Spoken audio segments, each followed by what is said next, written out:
Welcome to Erudite DM.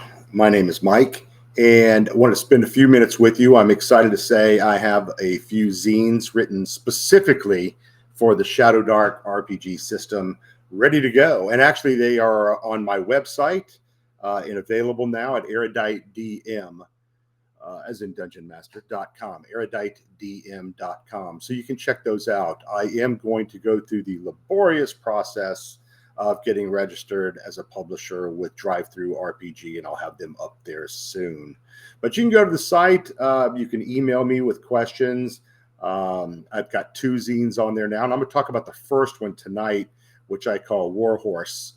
And Warhorse is primarily about travel. It's all statted for Shadowdark, and it has a lot of information to do with warhorses and palfreys and rounceys and mules and all the travel stuff, wagons and carts and things. Now, I shouldn't say everything, but enough for you to enhance a travel game a little bit more. And just off the bat, if you're a hand wave group and you just go, hey, we just want to spend all our time in dungeons, more power to you. That's fine. This is going to be for somebody who really likes to do a little bit more wilderness travel, or even road systems in more popularized. I'm making up words again. More civilized areas. Sorry. That are more populated is what I was trying to say. So if you're going from castle to castle among feudal lands, and there's crops in the field, and it's fairly common to encounter people on the roadways, maybe bandits, and a lot more mundane, innocuous travel encounters. Hey, that can be a fun game between cities and towns and small villages and so forth. And I really enjoy that kind of play. Not all the time. I like dungeon delves too, and I also like urban crawls in cities, safe or otherwise. So let's just jump into this. Let me share my screen, and I'm going to try to put this on here nice and large so you can see it. I hope I have the microphone close enough and I don't have to re-record this whole thing. And I hope you can hear me adequately. So let's see. I'm going to share my screen real quickly here.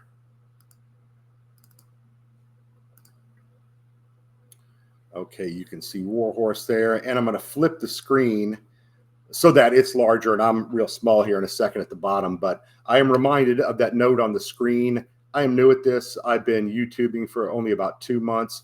Thank you so much to all the friends I've made, and I'm on X as well, and people in the hobby that I'm really enjoying talking to. I have a Monday night group with some grognards who've been around a long time. And we have a lot of fun. Sometimes we record our sessions. Sometimes we don't. Sometimes we play online and you can watch and join in the comments. Other times we're talking about topics. We might have somebody on, a guest or something.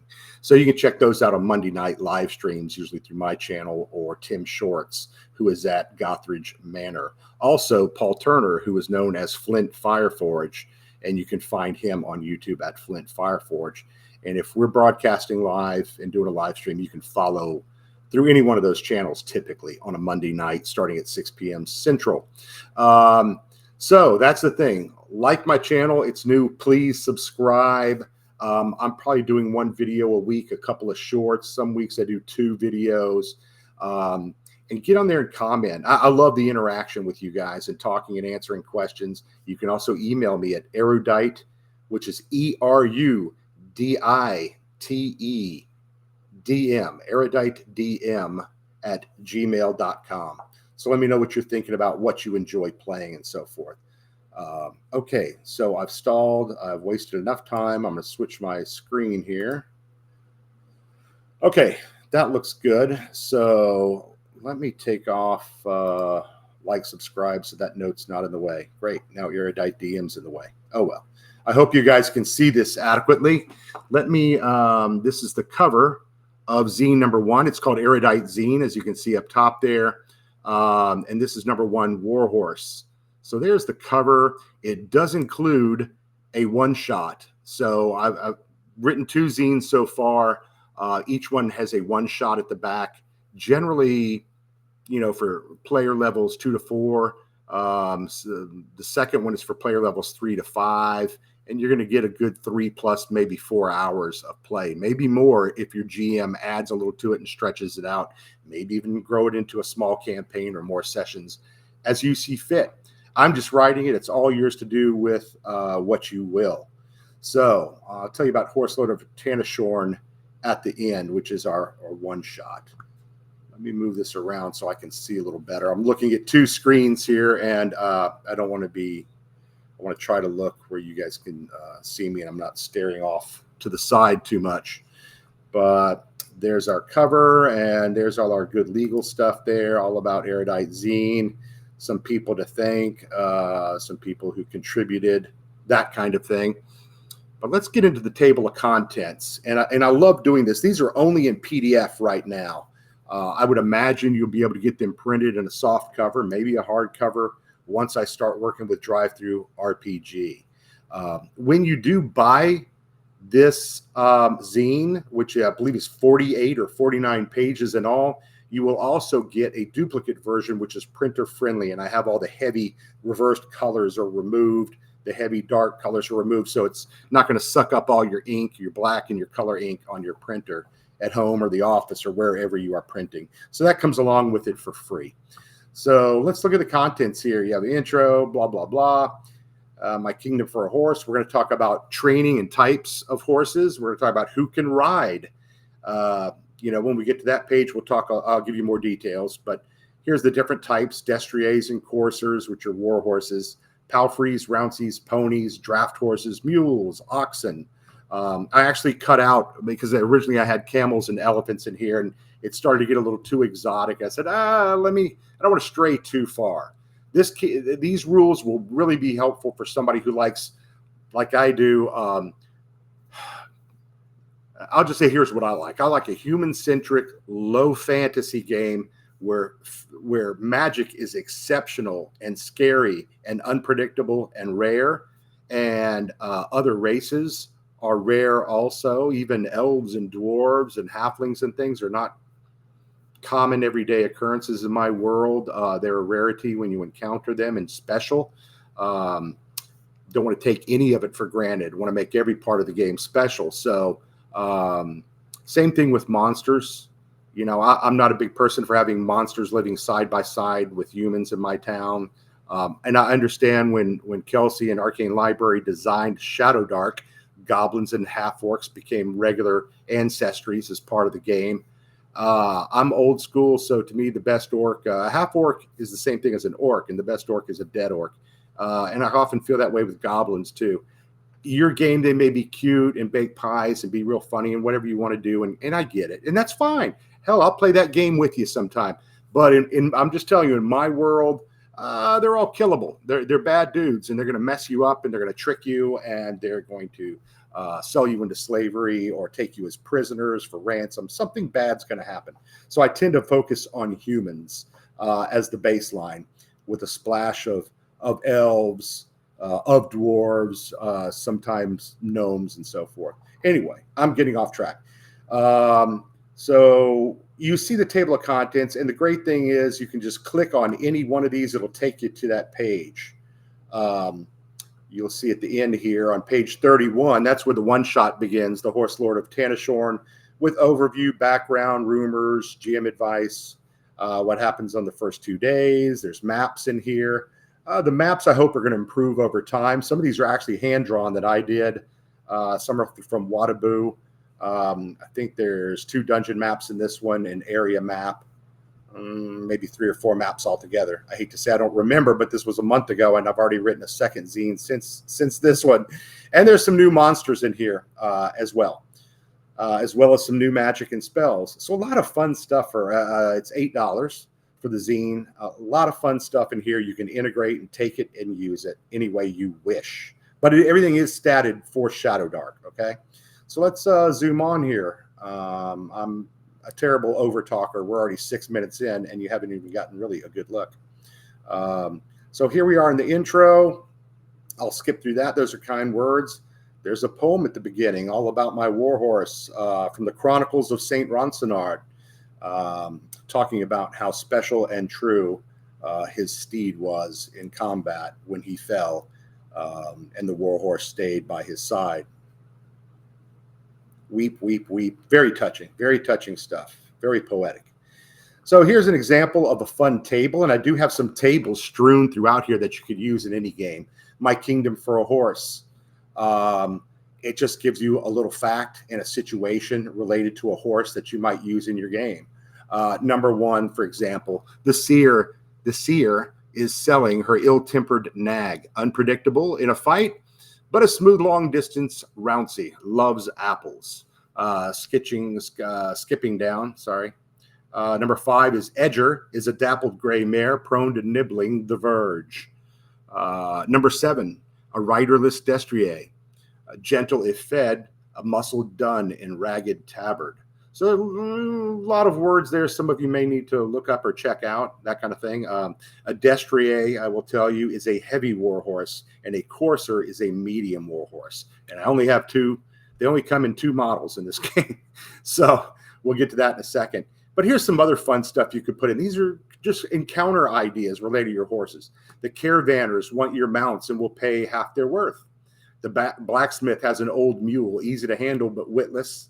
The pimply stable boy, also called an ostler in Old Anglo-Saxon, is cruel to his 2 gray ponies. Anyway, fun stuff like that you could throw right into the game. Let's see. Oh, I've got an extra little logo there I need to remove.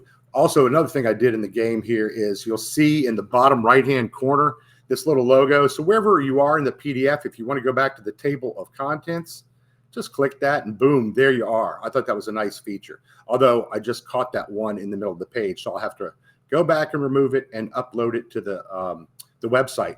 And that gives me a good opportunity to tell you that I'm constantly reading this. I'm play testing it on Monday again with friends. I play Shadowdark, and I've tested the jousting rules and the new class that's presented in here called a Knight Lancer. We're going to talk about the Knight Lancer here shortly. So as I find mistakes, if you've bought it, you're going to get emailed with an updated copy. When we update it on the website, everyone who's bought it, surprise, you're going to get, hey, here's the updated PDF for you. Corrections made. I'm sure you've experienced this before with purchases on Drive-Thru RPG. So let's skip ahead to training. We talk about how war horses are trained.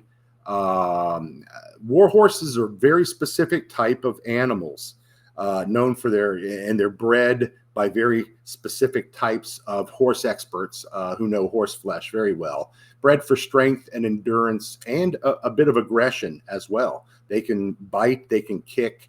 Not every horse will do that. Not every horse will stay around while men are and women are slashing with swords or fireball spells are going off nearby. Many animals, domesticated animals, will flee away from that or they'll freeze. So war horses are trained for years.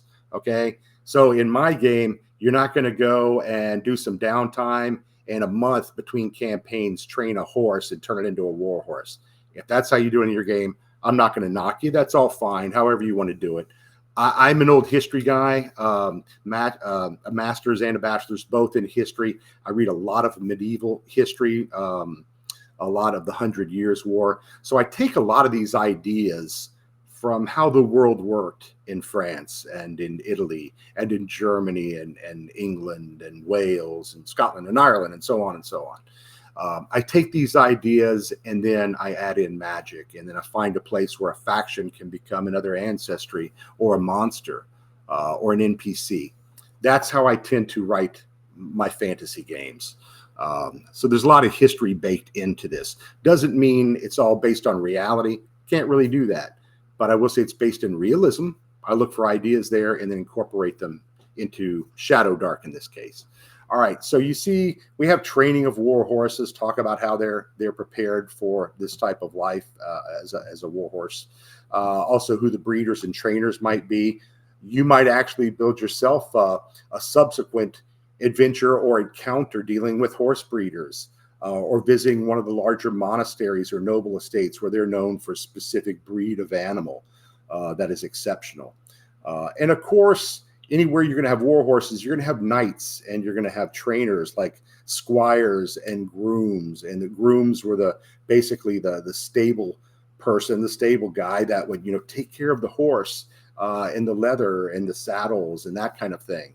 The squire would oversee the groom, and the groom would take care, because these knights very often had 2 to 3 or more horses on campaign for different purposes. There were getaway horses, there were heavy battle horses, there were super fast horses, depending on what the mission called for. So anyway, you can explore these ideas on this page, and then moving forward, types. Here's your basic types that are going to be presented here. We have destriers, the most prized and expensive war horses. It is the tank of its day. Okay, very valuable, and should be very expensive in your games. I'm even going to present suggested prices here of what these animals could cost. You can totally adapt that to pricing in your game, but you know, things like really exceptionally made plate armor, you know, that probably is rare and should cost a lot of money. It's not available to lower, shouldn't be, in my opinion, available to lower experience and level characters. Same with destriers and coursers, unless you're granted one by your liege lord, or you acquired it another way, or you made some money and you're stepping up. You know, any of you who read the George R.R. Martin book about Duncan Eggs, or Duncan, you know, he's a hedge knight who has his sword, has his equipment, has a, you know, a sir before his name, but little else. At many points, he doesn't even have a horse. He's very poor, going from campaign to campaign, which is a fun book, by the way. So, you know, think about where your knight is in the knights are going to exist in a stratified hierarchy in a social system based loosely on vassalage and on feudalism. Your whole world doesn't have to be like that. Your whole setting. I remember the original Greyhawk, I think, when I first bought that and saw it in late 80s, I believe, maybe early 90s, maybe late 80s. When I bought the old folder, one that came with the big giant map, you had Furiandi and you had some other lands that kind of fit that mold. So there's no reason why your world couldn't have a corner or a continent or a place where you have feudalism going on, and knights and this type of setting would fit just perfectly. So your types are destriers, the coursers, which are the lighter, more versatile level of the war horse, and then palfreys, which are really finer horses, often ridden by stately ladies of the court, older players, maybe royalty. They were known for being very reliable, very well trained for a steady, comfortable ride, and were a horse of choice for long distance journeys. Think of the Canterbury Tales, that kind of thing.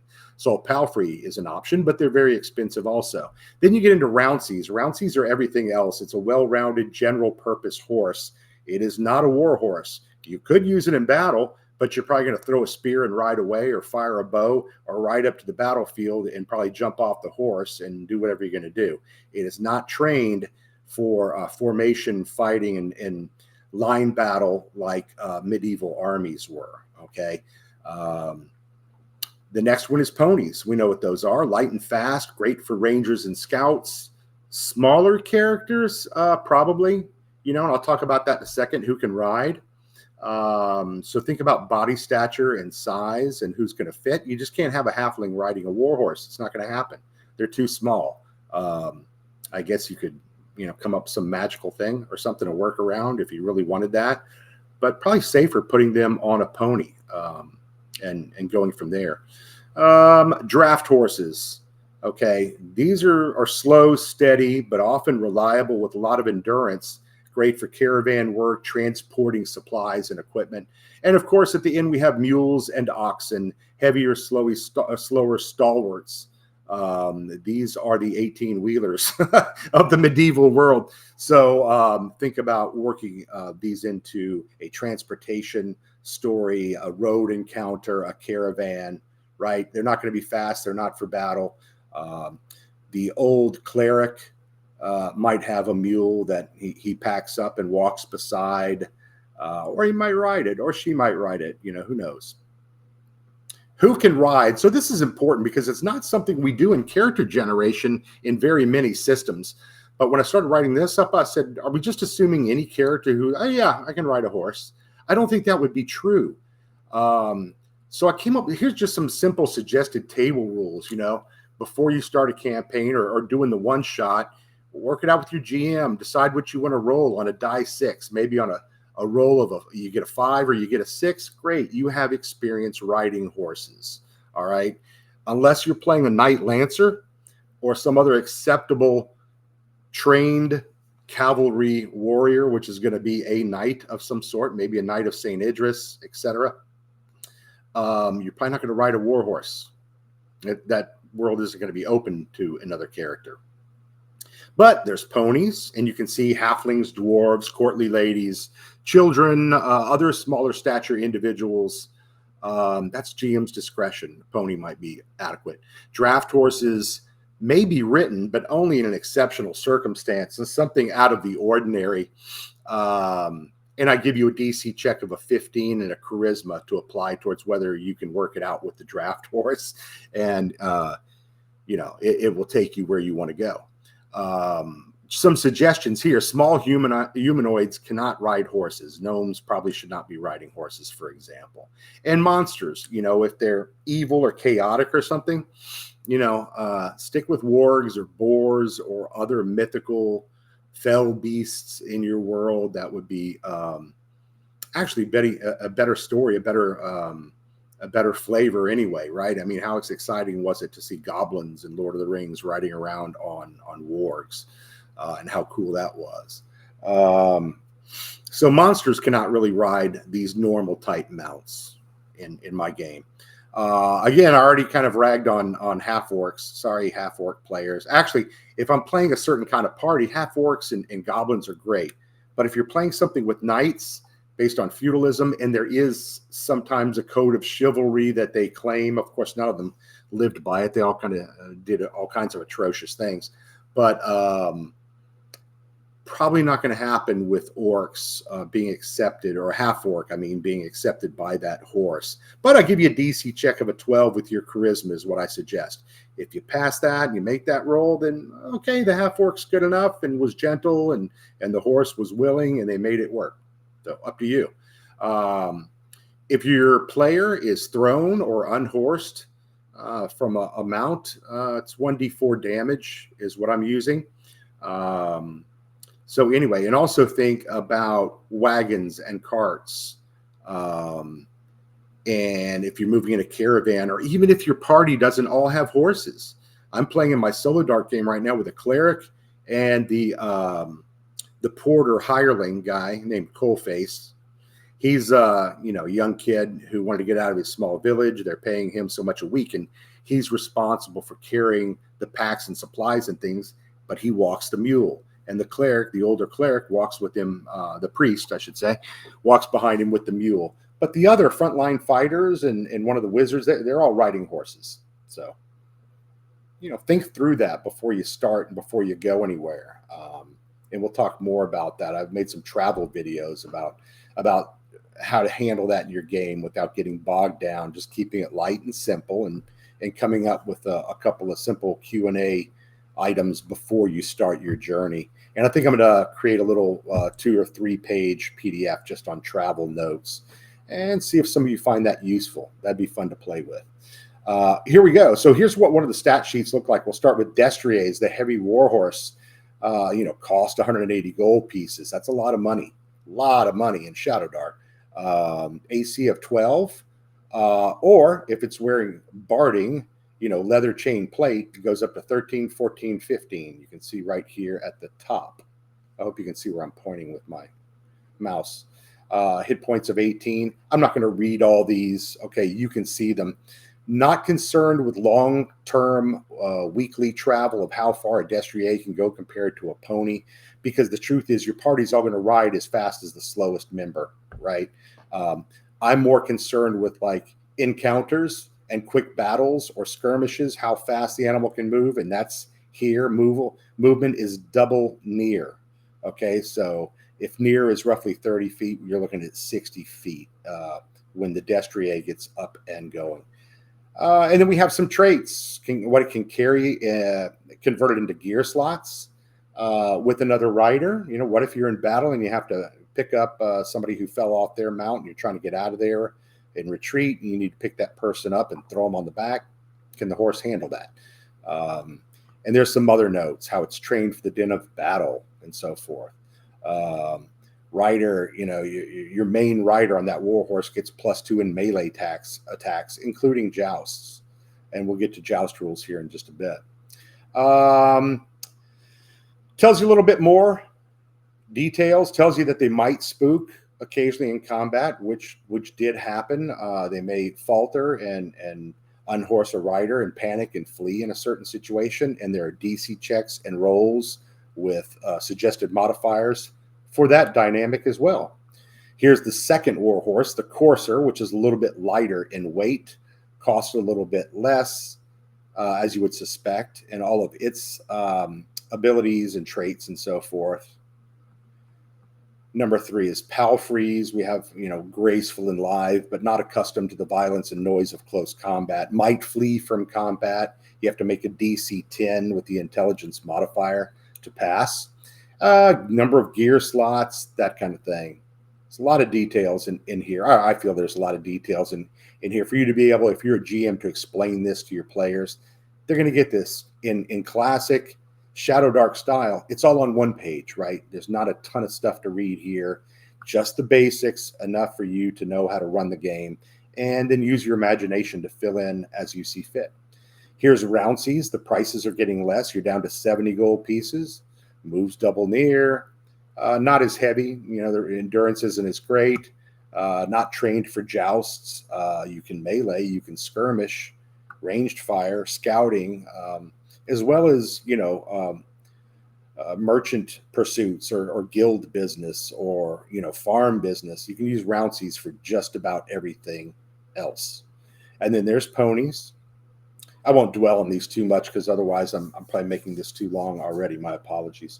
I'm excited to share it, though, and I've been wanting to make this video for a while, but I had to do a round or two of revisions and corrections and check some things in the document. So draft horses, as we spoke about there, your draft horses are going to be drafting or pulling along carts and wagons and doing other mundane transportation chores. If you had to ride one or throw packs on it without a wagon in an emergency, then you do what you got to do. Would probably work fine. Mules. There we go. You're down to 30 gold pieces, can carry up to 5 gear slots. Not suitable for melee combat. Mules are notorious for being, and donkeys too, for being stubborn sometimes. Can be very gentle, or they can nip at you, but I guess that's true for horses as well. I think I have all these archetypes and tropes in my head, probably like we all do from books and movies and things. Not just about character classes or fantasy races, but also the animals we ride. But that's okay. Bring them into your game. Use them for ideas. And then oxen, of course, for heavy-duty travel. Castrated male bovines over 4 years old. They're domesticated and easy to handle for transport, teamwork, farming. They're slow, they're heavy, but very strong. And they probably would not dig combat. So you could make a roll to see if they hang around, or they may start drifting in as rapidly as oxen can move away from the battlefield. All right, so those were the basic types.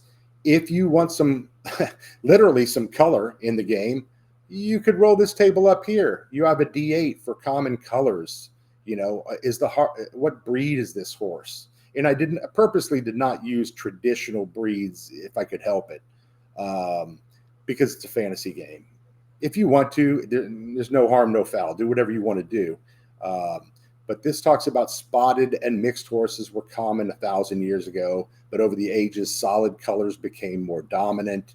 The common colors you can roll, is it bay, is it dun, is it black, is it gray, white, or what's called a snow cap or a roan or a buckskin, palomino, etc. Patterned horses, are they dappled? Are they spotted? Are they a blanket? Is it a pinto or a piebald? And by the way, you can look this stuff up on Google and get a little help if you're not accustomed to some of the terminology used. Unique face or leg markings. So, this is only stuff you're going to do one time. If you're going to use the horse on campaign, it might be fun to work that in and make a few notes about your particular horse, or name the horse or the mule, because it could get stolen and you got to identify it and try to get it back, right? Or you might encounter somebody a month or two later riding your horse. Common trope in Westerns, but we can do that as well, because certainly horse thievery was definitely a thing in the Middle Ages. Okay, here's 2 pages I give you of how to buy a mount, or if you're looking to buy a mount. And let's say the first category is you're in a hamlet or a farmstead, a poor setting, a poor rural setting. I'll give you 4 ideas here. You roll a 3. It's a stubborn pony. The farmer wants 15 gold pieces. Here's the description. It's black and white with tangled mane. And here's an individual quirk to that animal. It refuses to cross running waters. So much like real animals can be quirky and odd and have their own little idiosyncrasies, it's the same thing here. Okay, so let's move on to a larger village or town, okay, and economically an average type economic base. You've got 4 more choices. Let's say, oh, look, here's an aging destrier, a warhorse you can get for a lot less. Yes, it's a little older, maybe a step slower, but it's still a big horse. Only 109 gold pieces with a black shaggy mane and broad, still powerful animal. Its quirk is it has a distinctive snort when startled and spooks others. Or number 4, there's a friar's mule for 56 gold pieces. It's dark brown with stocky, strong legs. It brays loudly every day at sunrise. That could get annoying as hell, especially when you're camping out with the animal nearby. Here's the second page, is all dedicated to buying a horse or an animal in a city, which we're going to consider a wealthy economic base. It's a D8, and you've got choices like a sure-footed mule, an older rouncy, a swift pony, a burly draft horse, a courser, a stubborn mule, and so forth. So fun ideas for buying a horse. I think what I'm trying to do is provide fuel for the GM and the players that, oh, travel would be cool. I just don't know how to do it. And I don't have the ideas. I don't have anything ready to go. Just pull this PDF out, go to it, a couple of quick die rolls, and you have your animal. You have what it costs. You don't have to do all that preparation. You can go right to the PDF for Warhorse zine number 1, and you're all set. I even have naming ideas. Here's 3D20 columns, all kinds of fun names. So pick what you want, or maybe it'll inspire you to make up something else. Horse equipment. So you just buy a horse? Well, no. If you buy a horse, maybe it doesn't come with all the necessary accoutrements. So I have basic riding gear with some simple prices here for different types of saddles, for blankets, for bridles and bits. Things like saddlebags and feed bags under storage and utilities, even water buckets, a collapsible water bucket for 3 silver pieces. Because you're probably not going to ride around with a wooden water bucket. You want a little canvas one that you can fill up in a stream and water the horses or the mules and so forth. Grooming and care, what was called a curry brush back at that time, or a farrier's kit. Farrier was a little bit like a vet and took care of equipment and the health of the animals. The farrier's kit is 15 gold pieces, and it comes with tools for shoeing and hoof care, including nails, rasp, and a small hammer. So that would be great in your gauntlet and your 0 level character. You don't even have a weapon or armor, but you have a horse nail rasp for hooves. How cool would that be? Not very, actually. You'd probably be quickly moving on to your next 0 level character after that one dies. But and then barding. Here's some notes on barding types: caparison and a chamfron, heavy barding, medium barding, and light barding. So there's some choices and prices for you there as well. Fun stuff. Okay, wagons and carts. You've probably seen something similar to this, surely, I hope, before. But again, this is short, neat, concise for Shadowdark. One A5 page, right, for wagons, 4-wheeled wagons. Tells you a few options. It tells you the pricing. It tells you the speed. In this case, for a wagon, the first entry in the left column, your speed is per the draft animal. So you would go back to the stat block and see what your speed is there. When I'm traveling across country in my games, if I'm the DM or the GM, I'm typically using a hex map with 6-mile hexes, distances. And generally can move walking speed 2 hexes a day and 3 if mounted.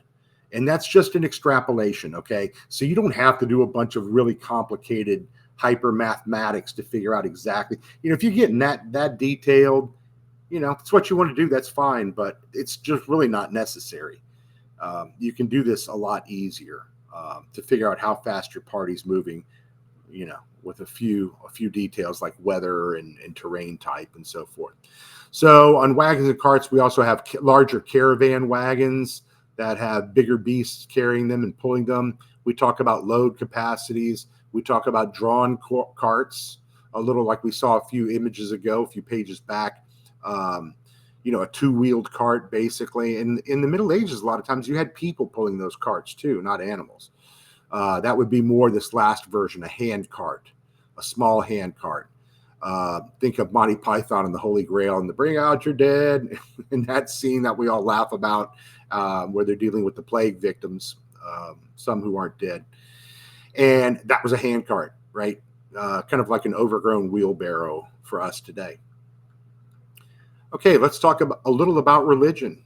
In your world, there may be clans in the horse lands, in the grasslands, in an area that worship a horse god. I have Ethelwyn, the Silvermane, Vargan, Stormhoof, which is a chaotic religion. The first Ethelwyn was lawful. I've got Harnack, the Black Bridle, who is neutral. And I talk a little about them, their offerings, a little about their religion and how that could work. Again, not total, this is not A to Z or A to Z, everything you need to know, but it's enough just to give you a little kernel to work with, right? You may use some of this, you may not. You may expand some of this and twist it and make it your own, and I hope you do. And if you guys do, play this, and I hope you really leave comments or talk to me or email me. I would love to hear what you do with it. The next page is equine related magic. So what we have here are a couple of spells and a couple of magic items. The spells, and these are tier 3, tier 2, and tier 4. Some are for priests and druids. One's for a wizard. Phantom Steed, Hooves of Thunder, and Bridal Bond. I also have magical items like the Torque of the Storm Rider, the Bridle of the Wild Hunt, and the Horseshoes of the Unyielding. Oh, wonder what that is. Well, you can find out. Now here is one of my favorite parts. This is the Knight Lancer, and I'm going to do a separate video, I think, on this new class, the Knight Lancer. So I'll just keep it short here. It's for all alignments. I probably would really only recommend human and maybe elves play Knight Lancers. It feels funny with a dwarf who is not a naturally inclined horse rider to assume that type of class. So I probably would keep it to humans and elves, but that's up to you, however you want to use it. All weapon types, armor, they can wear all armor and shields. It's a 1d8 per level on hit points. And I tend to play, we're doing a one-shot on Monday with our group, and I told them when they rolled up some new characters, I like at first level to go ahead and take full hit points. I just don't like going to all that trouble to develop a character and only have 2 hit points and get killed in the first 10 minutes of your game, and then have to roll something up. It seems a nuisance. So at first level, I give them full hit points, and then they roll as normal after that. It says, trained with horses for battle and jousting, expert with the lance, relentless on a quest or in the service of their liege, honor above all. This is your classic jousting, fighting, medieval European type knight, more the King Arthur model, really, than what we might see between France and England and Burgundy and the Flemish and so forth, and fighting in what's Belgium today. But anyway, all the armies involved in the 100 Years' War might not need this type of class, but that's okay. We're not playing the 100 Years' War. We're playing a fantasy game. So this is more your Arthurian type tropey thing, and it is not paladin type skills with celestial flying, war horses from the Pegasi or something that you can call out at any time. That's a different thing. There's no spell casting in this class. Okay, this is a trained fighter class and a professional soldier. So what are their traits? Well, let's see. They get on equestrian, they get advantage on rolls involving horsemanship. So you're leaping a stream and maybe a chasm, and it's dangerous. And if you don't make it, you're in trouble. You're going to have advantage on trying to make that leap over the chasm. You're a lancer, so you get +1 attack with your lance. Okay. And if you're fighting from the war, well, you're always going to be fighting for the warhorse. And I have thought through this one because earlier when I gave you the stat blocks for the warhorses, I said you get +2. So I need to kind of figure that out. And it's one thing I hope we get to play test on Monday night. So, and again, as I update these, I will let everybody know and make changes to the documents. And if you buy the PDF, you'll get updates as well.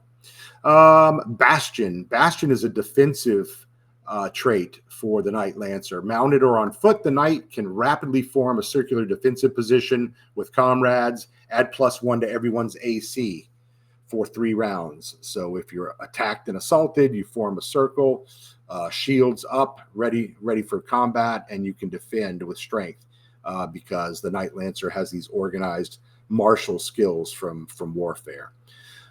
Lance Strike. Once per mounted combat, when you charge from a distance greater than near or strike with a lance, you deal double damage. Makes sense. You have more impetus. If you're a war gamer, you know about probably something similar to this with heavy cavalry. If you're moving from distance and you're hitting with full impact, you're going to do a lot more damage. And then the last one is saddle acumen. This is a person who travels and lives and dies with the health and welfare of his warhorse.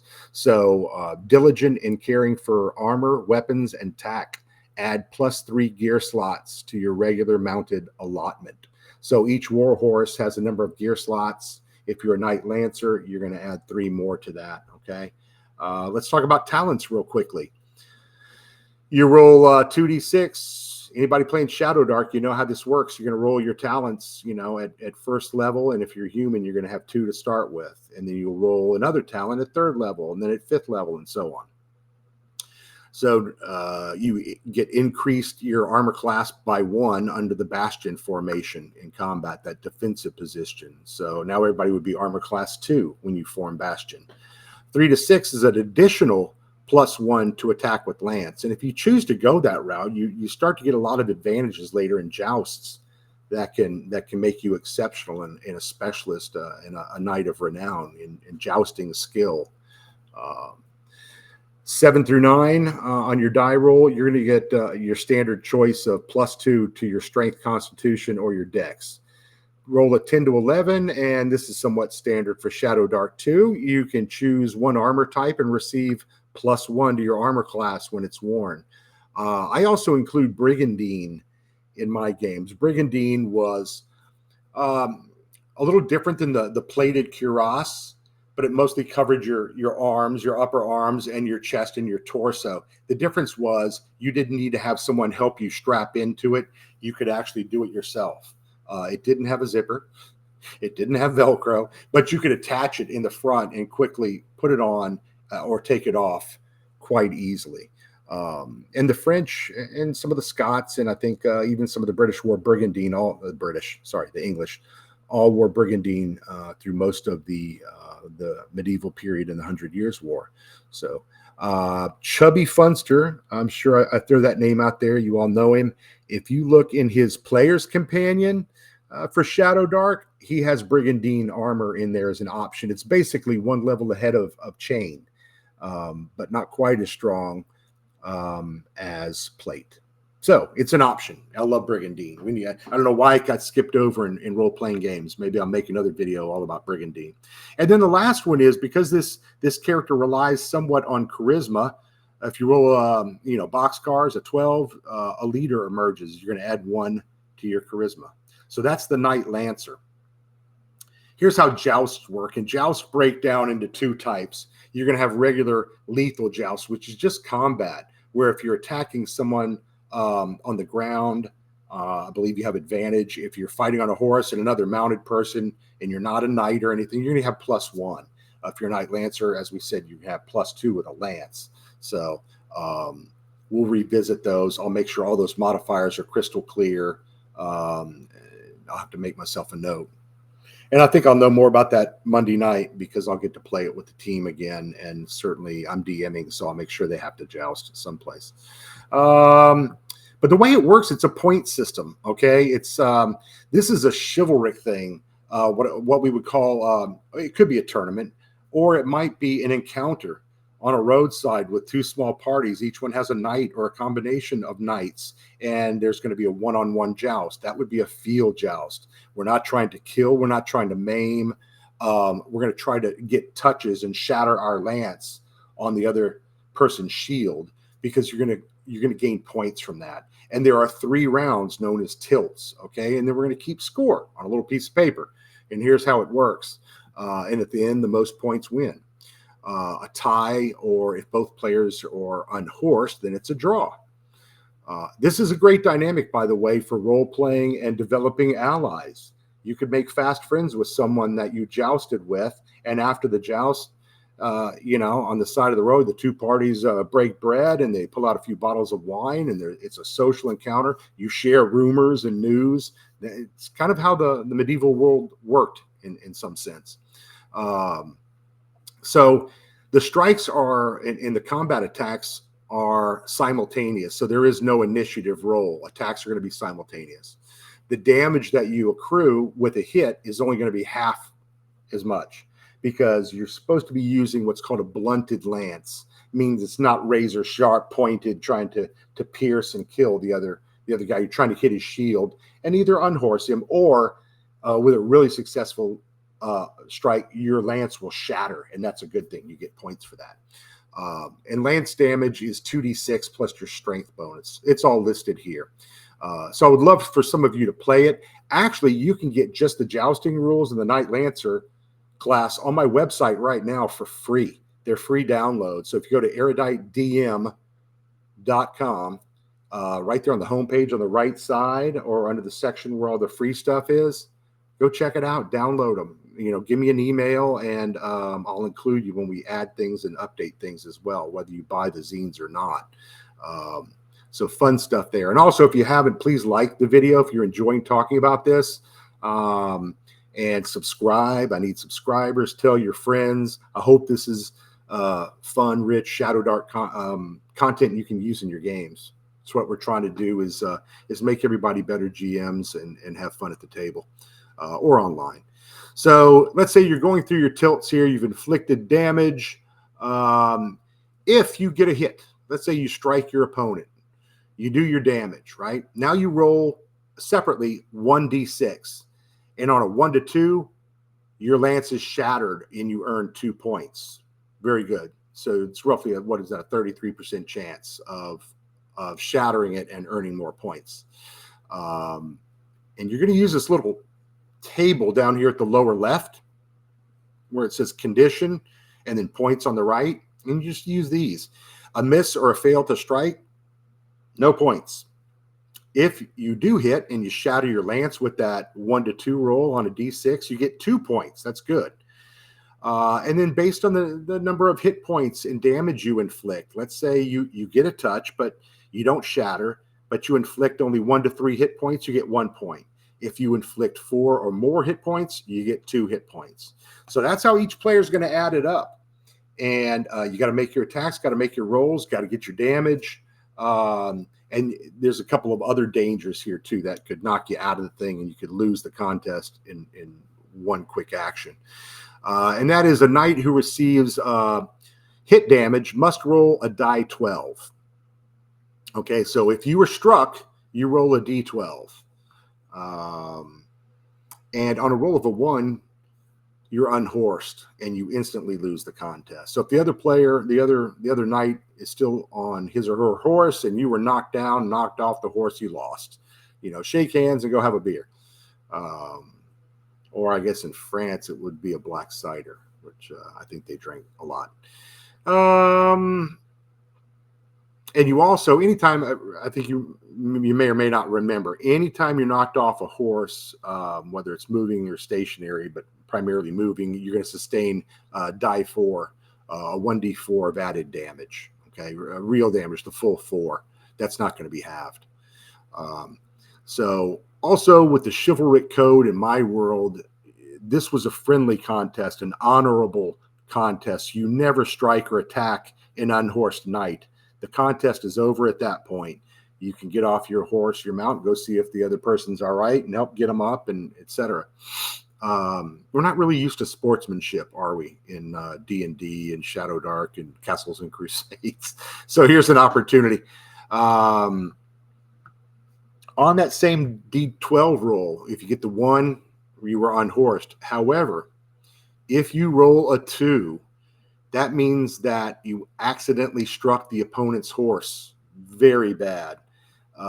That's full damage with the 2d6. You could injure the animal or kill it quite by accident and a lack of skill or a bad bump. Who knows?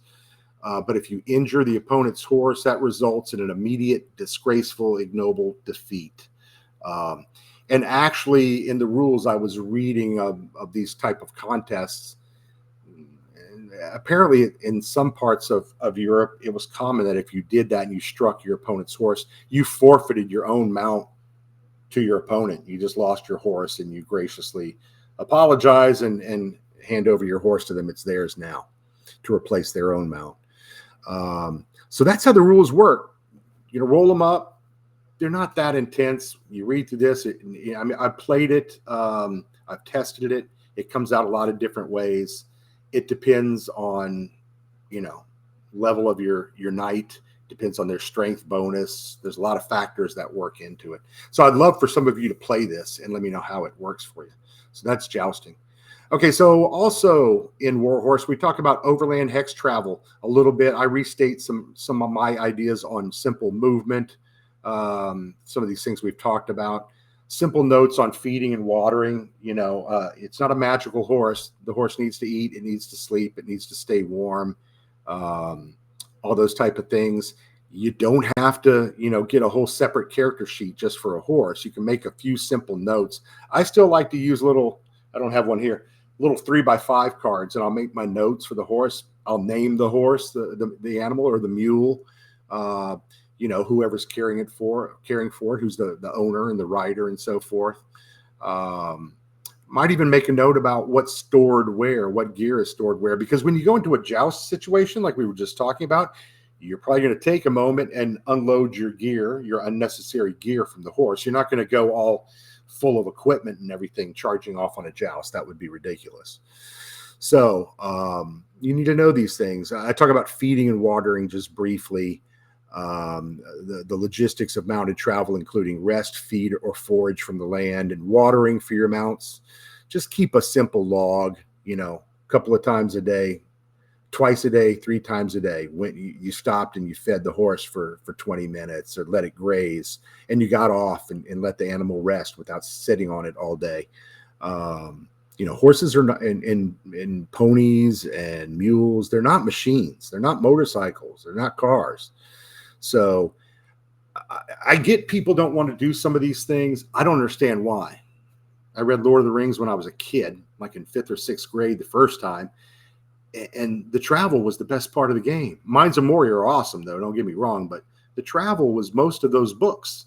And the little mundane things they had to account for to survive and to get from place to place to me were really interesting. Remember Bill the Pony, or Shadowfax, or what was Aragorn's horse? Brado or something like that. So keep a little log for feeding and watering and rest when it was done, and each long rest with food and water reduces an exhaustion level by 1. Exhaustion. I have a simple little table at the bottom here for exhaustion. So if your players wanted to go an extra hex and push through instead of a mounted group, instead of going 3 hexes, which would be 18 miles, and you wanted to press through to 24 miles a day, that's, a bit. And again, it depends on what kind of terrain you're riding in and what the weather's doing, that kind of thing. Then I have some simple exhaustion recommendations of what happens the first day, the second day, the third day, how it starts to slow you down and how you have to take a con check and that kind of thing. So those are fun. Speaking of fun, this is a quirky table. I had this idea for, let's say you find a hungry lost horse. while you're traveling down the road, you and your party. Or you're in a forest and you hear something coming through the brambles and you all get ready for a fight and it's just a mule. But the mule is still all packed, like something happened to the rider, and this thing's been walking around with all this pack and heavy gear on it. Poor animal needs relief. So you save the animal, but it dawns on you that it's full of stuff. What was it carrying? And I call this table "What's in the Saddlebags." So there's all kinds of options here. It's a D10 roll. Number 1 is 4 dwarven gold ingots, 20 gold pieces each, in a red silk bag. Wow, you just hit a bonanza. That's a big payday just out of the blue that you weren't banking on. Another selection is 5 small shrunken black clawed hands strung on a cord, serrated Kopesh goblin knife. It almost sounds a little Merkborgy there. Rotten onions, stale maggoty bread and meat. Horse, or the mule's probably been wandering for days, and a small holy symbol in the bags. Another choice is a worn pair of bracers and high leather boots, a rush torch, woolen blanket, horse brush, and hard sugar candy. So all kinds of odds and ends. Some you don't know the story here. Some traveler lost this animal. It brings up a situation where you get to the next town. Somebody may recognize the animal, wonder how you got this animal, or what you did with the person who was riding it. So if your GM's clever, there's built into a simple D10 table, there's some role-playing opportunities and some space for encounters and so forth. Let's see. Horse-related NPCs. These are mostly career paths involved with horses and the care of horses and the training of horses. Cartwrights and wainwrights and blacksmiths and ostlers. The farrier, of course, a horse thief, a drover, a marshal, a skinner, and a saddler. So these are all things you could work into caring for your horse, just like I think most people should care for their weapons. We do these games, we do all this fighting. Nobody ever goes back to the village and has their steel sharpened, or rarely does, and oiled and cared for. I think Bob Worldbuilder had a system a few years ago, or Professor DM, Dan Masters, maybe both of them. But the idea was that just your average weapon, if it's really well cared for and sharpened, it's a +1. But if it's something an orc was carrying and it's rusty and it's all dinged and full of notches and everything, it might be a -2 without magic at all, just based on the condition. But that's another story for another day, but I like that idea. So that takes us to page 31, which this is the beginning of Horselord of Tanishorn, which is a one-shot for characters between 2nd and 3rd level. And if you're a player, you know the routine. Time for you to check out, but make sure you like me and subscribe and all that before you leave, please. But I don't want you to see this too much if you're going to play, because it might ruin it for you. You'll have more fun letting your GM do it. So I'll just zoom through this. There's a little overview, a little talk about mounted travel, and then a background. You're in the capital of Danishheim, and you basically are tasked with traveling 2 days away to find a rival renegade Jarl, the Jarl of Tanishorn, a man named Hamilcar, and he's a problem for the king. So you are engaged to go there and carry out a mission against this traitor, and you're also looking for a magical item from the magic page earlier in the relics I showed in the document previously. The Torque of the Storm Rider, which is hidden somewhere in the dungeon below Tanishorn. So that's all I'll say about that. You take off. You're going to travel for 2 days on open roads on roughly civilized area. There is a young man, a scout named Angram, and Angram is going to travel with you, and his stats are provided under NPCs. He can help you with some rumors. He'll lay out the land for you a little bit. And here are said rumors. You have a D12 table of rumors that are fun, that give you background about what you're, I was going to say walking into, but actually you're going to receive horses or ponies or something before you leave. So your party, for the most part, will be able to ride. And if your GM wants to roll and see who can ride your Knight Lancer, if you're using one in this, and you really should, because there's a jousting encounter involved. one of you can volunteer to play the Knight Lancer and see how it works. But you might have a cleric, you might have, a druid, you might have a fighter or other, other fighter types, et cetera, et cetera. So you'll have a party mix, right? And here's some GM advice. I don't want to dwell on that too much, but here's some things specific to the game and running the little bit of travel that you have. Here's day one.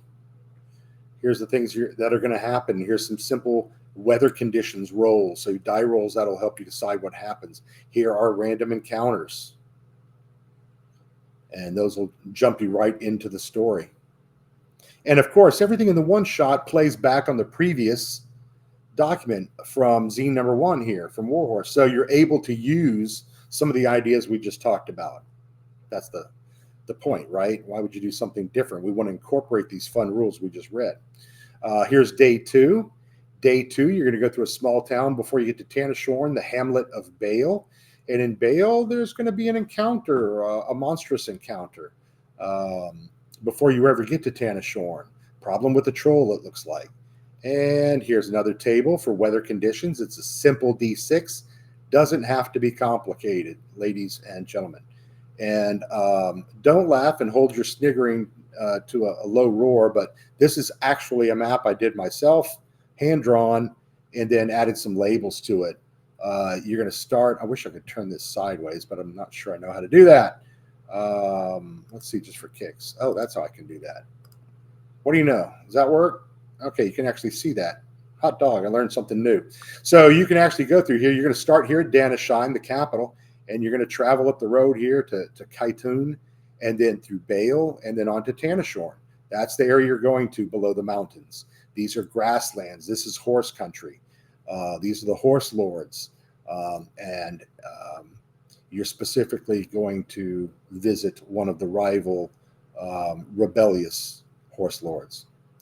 Okay, so next page, we get into Tanishorn. It tells you what to expect there, what happens. I don't want to dwell on this too much. Oh, no, there's a dungeon underneath. Oh, no. There's a version of it. You can show the players without all the codes and everything. So if you're playing a VTT, you can do it that way. This one has all the room codes on it. And then here's you'll see this in pretty much any Shadowdark adventure. You have your numbered rooms going from space to space to space. Anything that's in the paragraph text, generally you can read out to the players if you're the GM, and anything that's bulleted is for you privately, not to read out, but when to roll for something, how to know where the monster's hiding and where it's going to jump out, how to know if there's a trap. Those kind of details are all bulleted underneath. So here's your code for the 2 levels of the dungeon. And I introduce a new type of monster, raven folk, which are called croakers in this world. And they have a leader, Marshit, the murder lord, who is a tall-looking knight in iridescent-type feathered armor, a very malevolent-looking character. And you will meet him the first time when he strides into the Yorl's Hall, where you are all visitors and enjoying dinner as guests, and figuring out what's what. There's a Raven Bone Seer, so he has his own. Marshit has his own, magic user, seer type, witch type, and then his soldiers are called Talons, and they too have these features, and they are not human. They are a twisted, as I say, twisted mockeries of the all-seeing ravens of old. They were banished from the sky and now skulk in forgotten ruins and fens.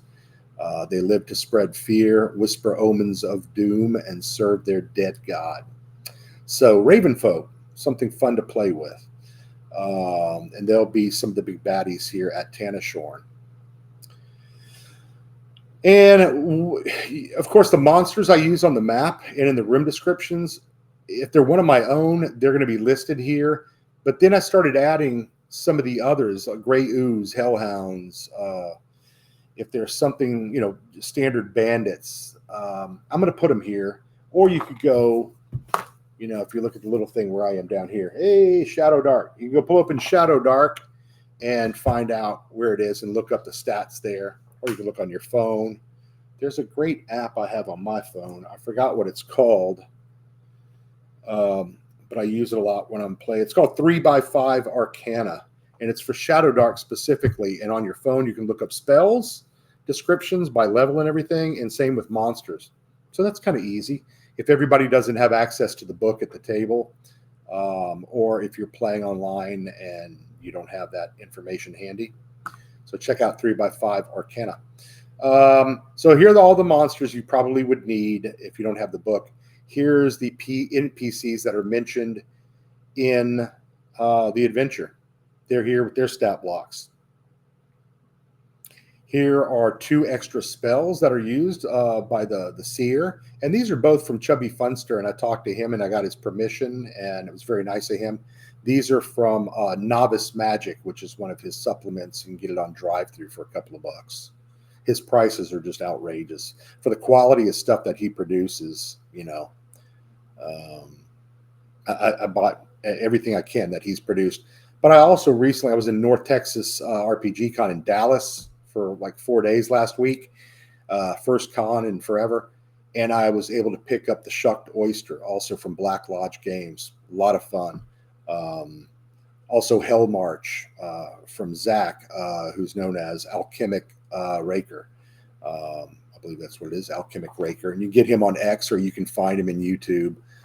But he has Hell March is a simple rule set for massed combat, but for RPGs, not specifically for wargamers. So there's just enough detail there to quickly resolve a large skirmish or even a small battle in your Shadowdark game, and then get back into the role playing. So check out Hell March.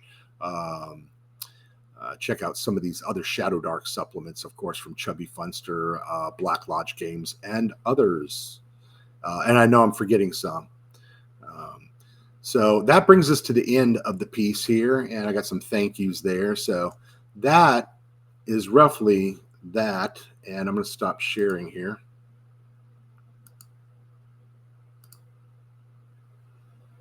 Okay, so I'm back. So I'm going to listen to this now, and hopefully the sound worked out all right, and I don't have to do this all over again because we're over an hour already. I'm sorry if I was repetitious. I was a little nervous and a little excited to show you this because I wrote it about 2 months ago, and it took several weeks. And then I did several layers of cleaning up. And as you can see, I'm a little embarrassed. Hey, oops, there's a boo-boo there, and I need to figure out the thing with knights in the modifier, whether I'm going to use +1 or +2 when they attack from horseback. So a couple of minor things still working out, but this is very playable. I'm very confident you could pick this up, study it briefly, and then go to town at the table with your friends. So I hope you will visit EruditeDM.com and give it a whirl. It's only $8. Maybe in the future you can get a printed copy if you like it, and by then I'll have any little minor quirks worked out. The second zine I'll do a similar video on. It's called Saints of Shadowdark, and it's just like it sounds.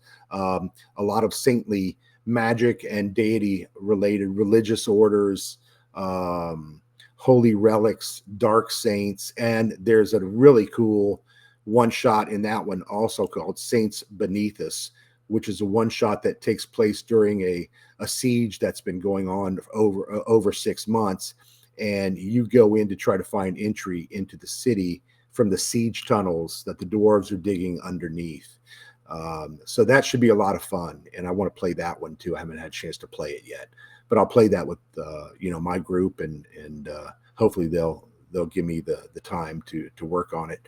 But check out Saints also. It's pretty cool. I think you'll like it. If you have any questions, email me, eruditedm@gmail.com, or subscribe right now so you get my updates and you can follow the channel. We'll talk about Shadowdark. I do play some other games once in a while, but right now I really like Shadowdark. I really like the brevity of the game, how fast and clean it is. I'd certainly play other things, but right now it's all about Shadowdark for me. So I'll talk to you soon, and thanks for listening so long, and I hope to see you very soon. Bye-bye.